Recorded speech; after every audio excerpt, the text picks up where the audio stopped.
Sa bodega ng matandang mag-asawa na ito ay may pintuang nagdadala sa ibang mga planeta. Tuwing gabi, madalas silang lumabas para pagmasdan ang maliwanag na kalangitan sa gabi. Kahit na napakaraming beses na silang nakarating dito, hindi pa rin nila naapakan ang kakaibang planetang iyon. Habang tumatanda sila, nagpa siya ang asawang si Franklin na sabihin ang sikretong ito sa kanyang apo. Ngunit hindi sumang-ayon ng asawang si Irene, gusto niyang personal na kumpirmahin ang kalawakan. Na hindi ito magdudulot ng anumang panganib sa kanila. Bago niya ito sabihin sa pamilya ni Franklin, sumakit ang ulo niya dahil dati na silang nag-eksperimento sa pagpapalabas ng isang daga, at ang resulta ay namatay agad ang daga sa labas pagkalabas pa lang nito. Kahit na tuwing lalabas sila ay sa gabi, napansin pa rin ng kapitbahay nila ang kakaibang kilos na ito. Gayunpaman, dalawang matanda na nagtatago sa kagubatan sa hating gabi ay hindi normal. Kinabukasan, dinala ni Franklin si Irene sa ospital para sa check-up. Habang naghihintay na matapos ang check-up ni Irene, pumunta si Franklin sa supermarket para bumili ng pagkain. Ang resulta ng check-up ni Irene ay hindi inaasahan. Nahulog siya dati kaya hindi na kasing lakas ng dati ang kanyang mga buto. Dagdag pa rito, mahigit 70 taong gulang na siya, baka hindi na siya magtatagal. Pagkatapos bumili ng pagkain ni Franklin at umuwi na dala ang mga pinamili, tinawagan niya si Irene pero hindi sumasagot, kaya naalala niyang naiwan niya ang asawa niya sa ospital. Nang dumating si Franklin sa ospital, madilim na. Nakaupo si Irene sa malamig na wheelchair, naghihintay na sunduin siya ni Franklin. Hindi niya sinisi ang asawa dahil nakalimutan siyang sunduin. Nang biglang huminto ang sasakyan sa gitna ng daan, si Franklin pala, nakalimutan niyang magpagas. Ito rin ang dahilan kung bakit ayaw siyang sisihin ni Irene, dahil hindi rin maganda ang kalusugan niya. Mayroon siyang malubhang sakit na pagkalimot, madalas niyang nakakalimutan ang ginagawa niya o ang mga kailangan niyang gawin.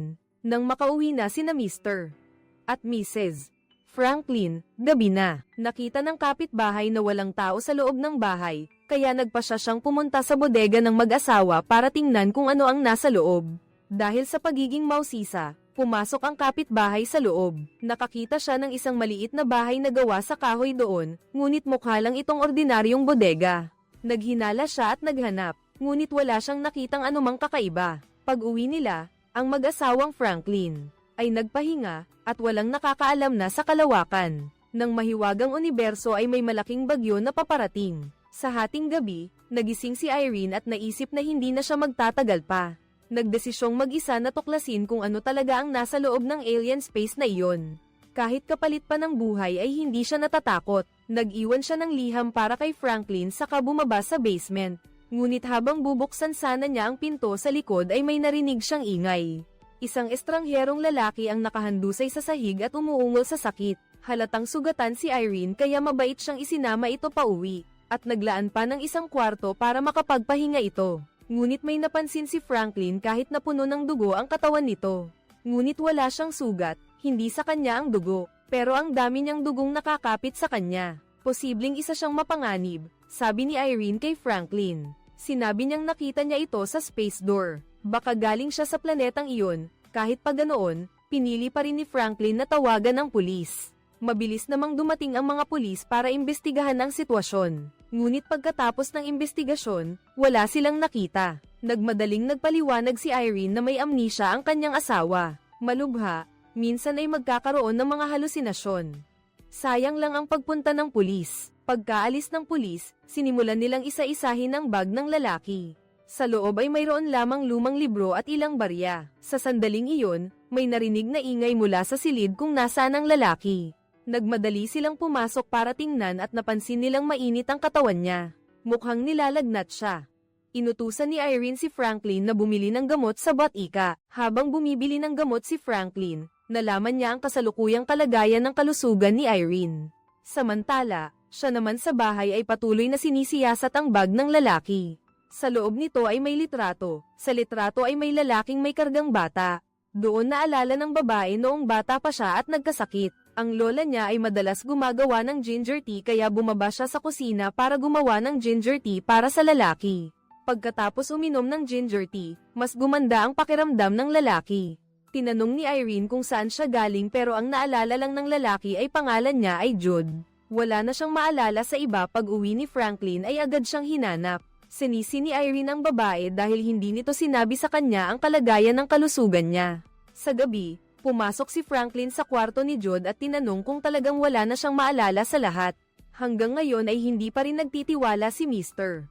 kay Jude dahil kinakampihan siya ni Irene. Kaya nagbabala si Franklin na kahit anuman, hindi dapat galawin ni Jude si Irene. Pagkaalis ni Franklin ay sakalang hinawakan ni Jude ang kanyang bulsa, at napagtanto na may kulang sa loob. Kaya bumaba siya sa kusina para kumuha ng kutsilyo at pagkatapos ay ikinulong niya ang sarili sa banyo. Gamit ang kutsilyo ay hiniwa niya ang kanyang binti at kinuha ang isang asul na tubo sa loob nito, si Jude. Binasag niya ang tubo at kinuha ang metal na kawad sa loob. At pagkatapos ay inihagis ito sa lababo sa tabi niya, hindi rin niya binalutan ang sugat. Pagkatapos ay pumasok sa bodega sa likod ng bakuran kinabukasan. Ang unang ginawa ni Franklin paggising niya ay kinuha ang barya ni Jude para ipasuri. Sinabi ng empleyado sa kanya na ang baryang ito ay mula sa maharlikang Espanyol noong ika-17 siglo. Ito ay isang napakabihirang barya ngayon, hindi na alam ng empleyado kung saan makakahanap ng ganitong uri ng barya. Kailangan pa itong pag-aralan ng matagal kasabay nito natuklasan din ni Irene ang isang bagay na hindi pangkaraniwan. Ang ilaw sa harap ng silid ni Jude ay kumikislap ng kakaiba. Inakala lang ni Irene na may problema sa kuryente kaya hindi na niya ito pinansin. Hanggang sa makakita siya ng isang kumikinang na bola na nakalagay sa loob ng kahon. Si Jude ay naliligo noon isang gabi pa lang pero ang sugat sa kanyang paa ay naghilom na. Mukhang hindi ordinaryo ang pagkatao niya. Samantalang si Franklin ay mabilis na nakahanap ng kutsilyong itinago ni Jude sa glass cabinet. May dugo pa sa itaas kaya alam niyang hindi mabait si Jude. Kukunin sana niya ang kutsilyo para kausapin si Franklin tungkol dito. Ngunit paglabas niya sa sala, napigilan niya ang sasabihin niya. Sa sala, may mainit na ilaw at si Irene ay nakaupo sa sofa. Si Jude naman ay nakaupo sa tabi niya at nagbabasa para sa kanya mula nang mamatay ang kanilang anak na si Franklin. Matagal na niyang hindi nakikitang ganyan kasaya ang kanyang asawa. Sa totoo lang, hindi naman bobo si Irene, hindi niya lubos na hindi napapansin ang kakaiba kay Jude. Parang hindi man lang siya interesado sa TV o sa pagkain sa restaurant. Para siyang hindi kabilang sa mundong ito. Lihim na pinag-aralan ni Irene ang kumikinang na bola. Nang buksan niya ang lalagyan at inilagay ang bola sa mesa, biglang nawala ang mesa. Natakot siya at mabilis na ibinalik ang bola sa lalagyan, at napagtanto niyang hindi ito galing sa mundo. Hindi niya kinwestiyon si Jude, sa halip ay sinabi niya rito. Naghintay hanggang sa kusa siyang magpasalamat kay Irene dahil naintindihan siya, at tinanong niya kung bakit ito mabait sa kanya. Sinabi ni Irene na sila ay matanda na at namatay na ang kanilang mga anak, at sinabi niya kay Jude. Hindi pa nagtatagal mula nang mamatay ang kanilang anak nang makita niya ang bintana, na nakatingin sa isang planeta sa kalawakan. Iniisip niya na may ibig sabihin ito. Mula noon, nang makilala niya si Jude, parang nakita niya muli ang kanyang anak. Sa pag-uusap na ito, tila may naalala si Jude. Naalala niya noong bata pa siya, iniwan ng kanyang ama ang kanyang ina at siya. At siya naman ay pumunta rito para hanapin ang kanyang ama. Pagkasabi niya ay nagpakita pa siya ng litrato. Ang litratong nakuha ni Irene sa kanyang bulsa kanina. Pala ang lalaki sa litrato ay ang ama ni Jude. Kahit na masayang nag-uusap sina Irene at Jude, hindi pa rin mapalagay si Franklin, kaya nagkunwari siyang isasama si Jude palabas. Pagkatapos ay binigyan niya ito ng isang tumpok ng pera para mabilis na umalis. Akala ni Franklin na si Jude ay isang manloloko na kapag pinatagal ay magdudulot lang ng gulo. Kahit wala siyang masamang intensyon, sa huli ay aalis din naman siya kahit paano hindi sila magkakapamilya. At habang tumatagal lalong lalalim ang pagmamahal ni Irene kay Jude. Sa oras ng paghihiwalay malulungkot si Irene ngunit hindi kinuha ni Jude ang pera at nagtungo sa terminal. Nakita ni Franklin ang kaawa-awang itsura ni Jude. Sa huli ay tinawag niya itong pabalik at nagdesisyong bumalik na lang at saka na lang pag-usapan. Dahil nagbigay si Franklin ng pera kay Jude para sa pamasahe. Nang matanggap ng pamangkin ang mensahe mula sa bangko ay nagtungo siya kay Irene para magtanong. Baka naloko si Franklin sa oras na ito ay ibinalik ni Franklin si Jude. Naisip niyang napakahirap ipaliwanag ang pagkatao ni Jude. Kaya naman, sinabi na lang ni Irene na si Jude ay isang medical staff na kakadating lang. Ang pamangkin ay walang duda, at pagkatapos kumain ng hapunan ay umuwi na. Sa panahong ito, muling dumating ang kapitbahay sa bodega. Sa pagkakataong ito, natuklasan niya ang lagusan at nahanap din ang teleportation door. Sa oras na ito, isang sirang makata at isang matamis na dalaga. na inosente ay nagde-date sa simbahan na ito kasama ang kanyang kasintahan. Inakala ng inosenteng dalaga na nakilala na niya ang tunay na pag-ibig. Hindi niya alam na hindi naman talaga siya mahal ng kausap niya, kundi dahil sa pastahan nila ng mga kaibigan para patunayang kaya niyang pumasok sa abandonadong bahay. Pala, ang babaeng ito ay nakatira sa isang liblib at malayong lugar. At ikaw naman, nandito ka dahil ang nanay mo ang nagbabantay sa sirang simbahan na ito. Habang hindi pa nakaka-react ang dalaga, biglang lumitaw ang nanay niya. Anak, pinapagalitan mo ba ang anak mo dahil basta na lang nagdala ng estranghero sa simbahan? Pagkatapos ay pinaalis ang binata kinabukasan ng umaga. Naghanda si Stella na ihatid ang anak niya sa paaralan ngunit matagal siyang naghintay sa pintuan ng sala. Hindi pa rin makita ang anak na babae. Pagpasok niya ay wala na ang anak niya. Pala, dahil ayaw niyang mapag-alitan ng ina niya. Kaya tumakas ang anak niya sa bahay kagabi, nagmadaling hinabol ni Stella. Sa gitna ng daan ay naabutan niya ang anak at isinama sa pagkain ng almusal. Hindi maintindihan ng anak niyang si Tony ang ginawa ng ina niya. Ilang taon na ba sila rito na nagbabantay sa simbahan? Ngunit hindi maintindihan ni Tony kung bakit walang pari ang simbahan. Kung walang mga tagasunod, ano pa ang kailangan bantayan? Wala nang magawa si Stella kundi sabihin kay Tony ang tunay nilang kailangan. Ang poprotektahan ay hindi ang simbahan kundi isang espesyal na bagay. At ang pagprotekta na iyon ay tumagal na ng mahigit 300 taon. Sa sandaling iyon, may notifikasyon sa telepono ni Stella na may pumasok sa kanilang bahay. Nagmadaling umuwi si Stella, kumuha ng baril at pumasok sa bahay. Nakita niya lang ang isang kalbong lalaki na nakaupo sa mesa. Hindi man lang nagpanik tulad ng isang magnanakaw. Hindi pamilyar si Tony sa lalaking ito, ngunit pagkakita ni Stella sa mukha ng kausap, ibinaba niya ang baril. At inutusan si Tony na bumalik sa kwarto habang siya naman ay umupo sa mesa para kausapin ang lalaki. Tinanong ng lalaki si Stella kung nasabi na ba niya ang totoo sa anak niya. Sinabi ni Stella na may sariling buhay ang anak niya at wala pa siyang sinasabi. Pagkatapos marinig iyon, binigyan ng kabilang panig si Stella ng isang mission card. Sinabing ito ay isang espesyal na misyon na kailangan isama ni Stella si Tony para tapusin. Inabisuhan niya si Stella na si Tony ay hindi lang anak ni Stella, kundi siya rin ang magiging tagapagmana sa hinaharap pagkatapos niyang sabihan ang lahat. Agad umalis ang lalaki sa gabing iyon habang tinitingnan ni Stella ang mission card sa kamay niya. Alam kong oras na para sabihin ang katotohanan sa anak ko. Sinabihan niya si Tony na mag-empake dahil kailangan nilang umalis para protektahan ang bahay. Sa panahong ito, hindi pa nakakalabas si Tony mula rito. Ang biglaang paglalakbay ay nagdulot sa kanya ng matinding kagalakan. Mabilis siyang nag-empake at naghanda para sumakay. Binago ni Stella ang direksyon at sinabing hindi nila kailangan ng sasakyan sa pagkakataong ito. Dinala niya si Tony sa basement ng simbahan at hinayla ang isang misteryosong switch. Iyon pala ang tunay na pinoprotektahan nila. Ang switch ay konektado sa isang pinto. Nag-type siya ng ilang kakaibang karakter sa switch. Hinihila ang anak na babae papasok habang kumikislap ang ilaw. 2 tao ang lumitaw sa isang silid sa tabi ng hagdanan. Umaakyat sila sa hagdanan patungo sa isang kakaibang lugar. Sinabi ni Stella kay Tony na hindi na ito Mexico kundi malayo sa New York. May isang lalaking nasa harapan na kamakaway kay Stella. Ipinaliwanag niya na ito ay isa sa mga miyembro ng organisasyong nagpoprotekta. Akala niya mangyayari lang ito sa mga pelikulang science fiction. Unang naranasan ito ni Tony kinabukasan paggising niya, parang panaginip ito. Dinala ng tagapagtanggol sa New York si Stella at ang kanyang ina sa isang pagawaan. Sa loob ay maraming kagamitang elektroniko. Ibinigay ni Stella ang mission card sa kabilang panig. Isinaksak naman ng tagapagtanggol ang card sa isang makina. 4 na serye ng numero ang lumabas sa screen. Naglatag ang tagapagtanggol ng mapa. Gamit ang mga numerong nasa screen, tinukoy niya ang isang lugar. Kailangan ni Stella na humanap ng isang tao sa lugar na ito para mas madali siyang makahanap. Naghanda ang tagapagtanggol ng sasakyan para sa kanya. At ang pupuntahan ni Stella ay ang tirahan ni na Mr. at Mrs. Franklin. Sa kabilang banda, inatake si Jude, natakot siya at nagising. Panaginip lang pala kanina. Pagkagising niya, wala siyang nakitang tao sa bahay, kaya kumuha siya ng isang bag at naghukay sa likod bahay at ibinaon sa lupa. At ang inilibing niya ay ang makinang na bola noong mga nakaraang araw. Nang bumalik si Jude sa bahay, naghihintay si Franklin sa kanya.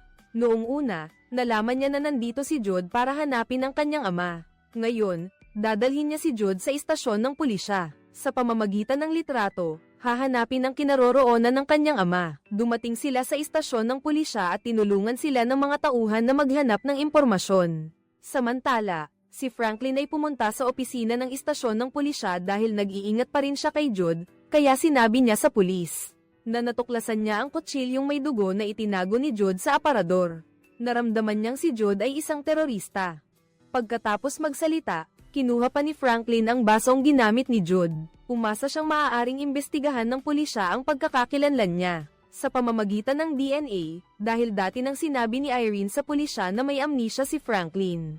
Kaya hindi masyadong pinansin ng pulisya ang sinabi ni Franklin. Naramdaman lang nila na ito ay ilusyon ni G. Franklin. Galit na umalis si Franklin dahil parang naisahan siya. Ngunit hindi nasayang ang paglalakbay na ito. Ipinaalam ng empleyado kay Jude sa pamamagitan ng larawan na mahigit 20 taon na ang nakalipas, ang lalaki sa larawan ay inaresto dahil sa paglalakad sa parke, ngunit nawalan siya ng alaala at walang maalala. Sumuko na rin ang pulisya at sa huli ay pinalaya siya, at kung saan siya nagpunta pagkatapos ay hindi na nila alam. Pag-uwi, ang dating estudyante ni Irene ay bumisita. Ang estudyanteng walang trabaho ay orihinal na nandoon upang mag-alok na maging tagapag-alaga para sa mag-asawa. Ngunit sinabi ng babae na mayroon na silang Jude, kaya't malungkot na umalis ang estudyante. Sa gabi, habang naghahanda si Jude na magluto, tumunog ang telepono sa bahay. Kinuha niya ang barya mula sa dating may-ari ng tindahan ng barya na si Franklin. Dinadala ito para ipasuri at may resulta na. Inakala ng may-ari na si Jude ang anak ni Franklin.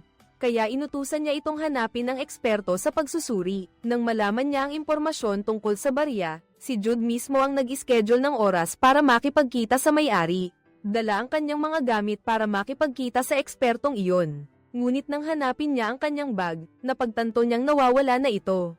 Naalala niya ang dating estudyante na bumisita kay Irene kaninang umaga. Bago umalis, pumasok muna siya sa banyo. Baka noong oras na iyon ay ninakawan niya ang gamit niya. Nakita niya ang business card na iniwan ng babae. Gusto niyang hanapin ito para bawiin ang gamit niya pero hindi pamilyar si Jude sa lugar. Sa huli, naligaw siya at napadaan si Jude sa isang bar. Pumasok siya para magtanong ng direksyon, hindi niya inaasahang makita ang pamangkin ni Irene doon. Ang pamangkin ay masiglang inanyayahan siyang uminom. Hindi alam ni Jude kung paano tumanggi kaya pumayag na lang siya. Bandang hating gabi, nagising si Irene at hindi nakita si Jude, inakala niyang tahimik na itong umalis. Habang nagmamaneho sa kalsada para hanapin si Jude, nalasing sa oras na iyon, inakala ng pulis na nagpapatrolya na siya ay isang palaboy kaya hinuli siya ng pulis. Bigla niyang naalala ang eksena kung saan siya ay hinahabol. Lalo siyang tumakbo kaya lalong nagduda ang pulis. Nang makita ni Irene si Jude na kinokontrol ng pulis habang nagmamaneho siya. Kasabay nito, si Franklin, para maibsan ang galit, ay pumunta sa isang bar para maglabas ng sama ng loob at nakasalubong niya ang kapitbahay. Nag-inuman silang dalawa hanggang hating gabi at nakainom din ng maraming beer. Sa daan pa uwi, tinanong ng kapitbahay si Franklin tungkol sa kakaibang lagusan sa bodega sa likod ng bakuran kung saan ito patungo. Kahit medyo lasing si Franklin, gising pa rin ang kanyang isip. Sinabi niya na isa lamang itong ordinaryong lagusan at walang anumang espesyal na makikita. Ngunit hindi pa rin nagpatinag ang kapitbahay. Kung ordinaryong lagusan lang iyon, hindi naman masama kung isasama niya ito upang makita, hindi ba? Kung hindi, irereklamo niya ito sa pulisya. Dahil walang magawa, dinala na lang ni Franklin ang kapitbahay sa pintuan ng universo. Nakatayo silang dalawa sa teleportation pad, ngunit walang naganap na paglipat. Ang kapitbahay ay nag-akala lang na nagbibiro si Franklin kaya umuwi na lang siya. Iniisip na si Franklin ay talagang nakakakita ng mga multo. Si Irene naman ay nasa istasyon ng pulisya para ayusin ang kaso ni Jude. Si Jude ay inaresto dahil itinuring siyang palaboy. Maaaring payagan ni Irene na makalaya siya, ngunit sa kondisyon na magsabi siya ng totoo. Dahil alam niyang hindi siya sasaktan ni Irene, sinabi niya kay Irene na galing siya sa isang sinaunang organisasyon. Upang hindi sila matuklasan, ang kanilang base ay nasa isang malayong lugar. Maraming mga dayuhan doon. Upang maprotektahan ang base, lahat ng miyembro ng organisasyon ay kontrolado. Mahigpit habang siya naman ay tumakbo palabas para hanapin ang kanyang ama. Pinili ni Irene na paniwalaan si Jude at hiniling niya sa kanyang mga koneksyon na palayain si Jude. Sa daan pabalik, sinabi ni Jude na hindi siya basta-basta napunta rito. Nararamdaman niya na may iniwan ng kanyang ama sa bayan na ito. Bukod pa rito, sinabi niya na kinuha ng dating estudyante niya ang kanyang gamit. Ipinangako ni Irene kay Jude na bukas ay dadalhin niya ito sa bahay ng babae para bawiin ang gamit. Dahil sa pagkabigo ng paglipat sa portal, si Franklin ay malungkot buong gabi. Lalo na nang sabihin pa ng kapitbahay na siya ay paranoid. Tumama sa dangal niya, binigyan niya ang kapitbahay ng isang camera at inutusan itong ipa-develop ang mga litrato sa loob para malaman kung nagsasabi ba siya ng totoo o hindi. Ginawa rin ni Irene ang pangako niya at kinabukasan ay dinala niya si Jude sa bahay ng dating estudyante niya. Si Irene ang baalang makipag-usap para ilihis ang atensyon ng kausap, habang si Jude naman ay pumasok sa loob ng bahay para hanapin ang kanyang piraso ng bakal. Sa isang bodega at nakakita rin ng sirang tracking device. Hala, miyembro din ba siya ng organisasyon? Sa daan pa uwi, tiningnan ni Jude ang sirang tracking device na iyon. Talagang sigurado akong gamit ito ng tatay ko. Ang kinuha niya mula sa kanyang paa ay ang tracking device ng organisasyon. Kasabay nito, ipinapapafotocopy ng kapitbahay ang mga litrato. Pagkakita niya kay Irene sa harap ng tanawin ng planeta sa kalawakan, napagtanto ng kapitbahay na hindi pala paranoid si Franklin. Agad siyang umuwi at nagsimulang maghanap ng impormasyon tungkol sa Cosmic Door. Hindi niya inaasahan na nakakita talaga siya ng ebidensya. Natuklasan niya na ang Cosmic Door na ito ay lumitaw. Mahigit 300 taon na ang nakalipas at marami ring tao ang mahilig mag-research tungkol sa Cosmic Door. Dala sa kapitbahay ang dala niyang bagong tuklas kay Franklin sa tapat ng Cosmic Door. Sa masusing pagsisiyasat, napansin nila na may umbok sa tabi ng pinto. Nang hilahin nila, ito ay isang parang hard drive na lalagyan. Hindi ito napansin ni na Franklin at Irene noon. Maaari itong hilahin, ngunit tila may kulang na pyesa ang lalagyan na ito.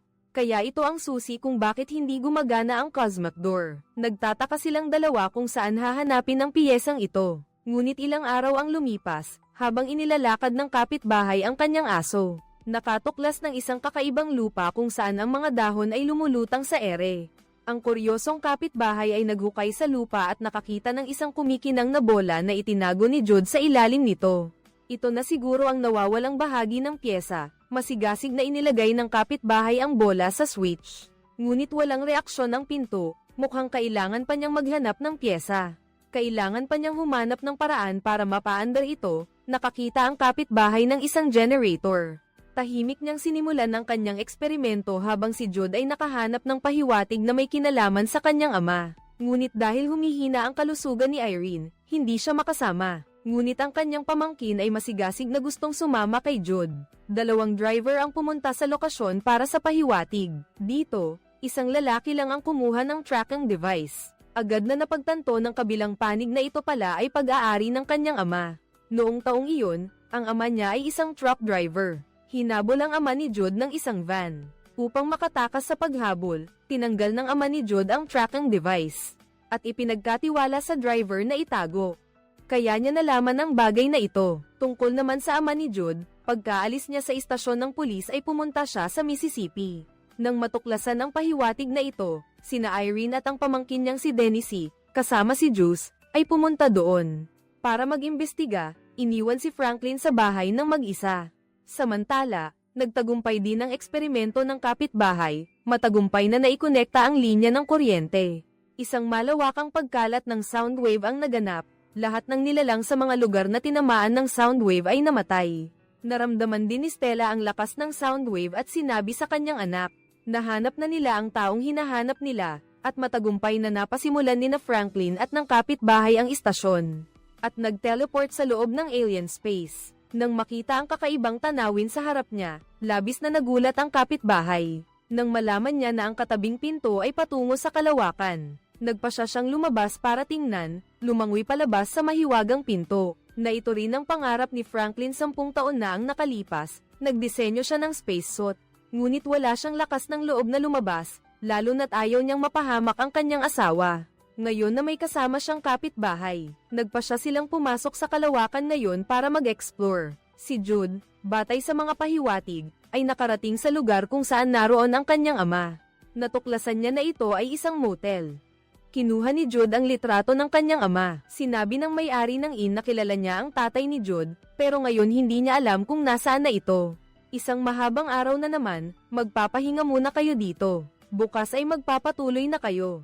Ang kutob ni Irene ay nagsasabi sa kanya na hindi normal ang inn na ito. Pinayuhan niya si Jude na mag-ingat sa may-ari ng inn. Talagang tama ang hula niya.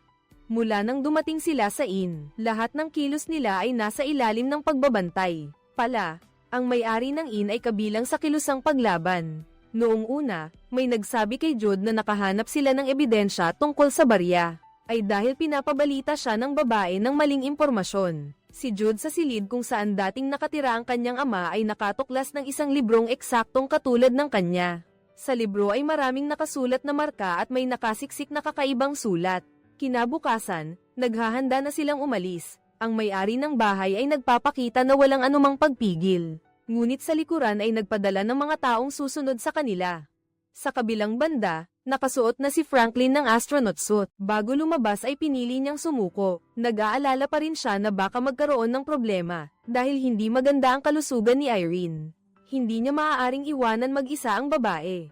Naiintindihan ng kapitbahay ang pinili ni Franklin. Pagkatapos ay nag-isang lumabas, sa simula ay nakakausap pa sila sa pamamagitan ng walkie-talkie. Nakikita pa nila ang isa't isa sa salamin, ang kapitbahay ay mukhang walang problema. At sinabi pa kay Franklin na may nakita siyang mesa ng mundo dito. Ngunit pagkatapos mawala sa paningin ni Franklin ang kapitbahay, siya ay nag-alala hanggang sa may narinig siyang sigaw mula sa kabilang linya. At pagkatapos ay wala ng balita, pag-uwi ni na Jude at ng lahat, si Franklin ay nakaupo na tulala. Gustong makipag-usap ni Jude ngunit tinanggihan siya ni Franklin, kaya bumalik na lang siya sa sarili niyang silid. Kinuha ang librong nahanap sa motel at isa-isang sinubukang ID code ang bawat kakaibang simbolo. Natuklasan ng papel na ito ay impormasyon ng isang lugar na paglilipatan. Habang si Stella ay nakahanap ng bayan kung nasaan si Jude batay sa direksyon ng sound wave. Nagdikit sila ng mga poster ng nawawalang tao sa lahat ng dako ngunit mahusay na itinago ni Irene si Jude. Kaya walang silbi ang mga poster ng nawawalang tao. Si Tony ay walang naitulong buong araw at naglalaro lang sa telepono. Aksidenteng nakakita sila ng video ni Jude na umiinom kaya nagmadali silang pumunta sa bar. Sa video, ibinigay ng may-ari ng bar sa kanila ang isang calling card na iniwan ni Jude. Ngunit hindi ito ang pangalan ni Jude kundi ang calling card ng dating estudyante ni Irene. Ginamit nila ang posisyon sa business card para mahanap ang taong tatanungin tungkol kay Jude. Isang dating estudyante na walang trabaho at walang pera. Nang marinig niyang may naghahanap kay Jude, gusto niyang kumita ng pera sa pamamagitan nito. Humingi siya ng $3,000, syempre hindi pumayag si Stella. Ngunit ayaw niyang gumamit ng dahas para lutasin ang problema, kaya dinala na lang niya si Tony pauwi. Hindi niya inakala. Pagpasok pa lang ay nakita niya ang lalaking iyon na naghihintay doon. Nang malaman niyang ayaw ni Stella magbayad para sa impormasyon, ngumisi si Cornelius at pinilit si Stella na dalhin siya sa kausap niya. Inihagis ni Cornelius ang isang supot ng barya sa kanya para sabihin nito ang kinaroroonan ni Jude, ngunit humingi pa ito ng mas malaking halaga. Ngunit hindi lahat ay kasing amo ni Stella, diretsyong nilapitan ni Cornelius para takutin siya. Matapos nitong sabihin ang impormasyon, agad niyang binali ang leeg nito at inutusan si Stella. Nasunugin ang bangkay, mabilis na nakarating si Stella sa address na nakuha niya. Sa bahay ni Irene, huminto sila malapit doon, habang si Cornelius ay bumaba para magmasid at nakakita ng bangkay ng ibon. Sa pagkakataong ito, mas lalo siyang naging sigurado na mayroong pintuan sa malapit. Ang pintuan ng San Sinukob pala, sa loob ng maraming taon, hinahanap nila ang pasukan sa pintuan ng San Sinukob. At tanging si Jude lang ang nakakaalam ng impormasyong ito. Ang organisasyon ni Cornelius ay palaging may hawak ng kontrol sa pintuan ng San Sinukob. Si Jude at ang kanyang ama ay dating miyembro ng organisasyong ito, ngunit hindi nila gustong mapagsamantalahan at utusan. Kaya't pinili nilang tanggalin ang tracking device batay sa mga pyesa ng pintuan ng San Sinukob at tumakas sa organisasyon. Ito rin ang dahilan kung bakit hinahabol si Jude.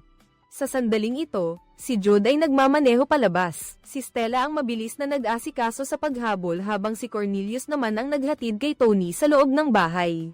Si Irene naman ay naghahanda na upang kidnapin ang buong pamilya ng ginang para takutin si Jude.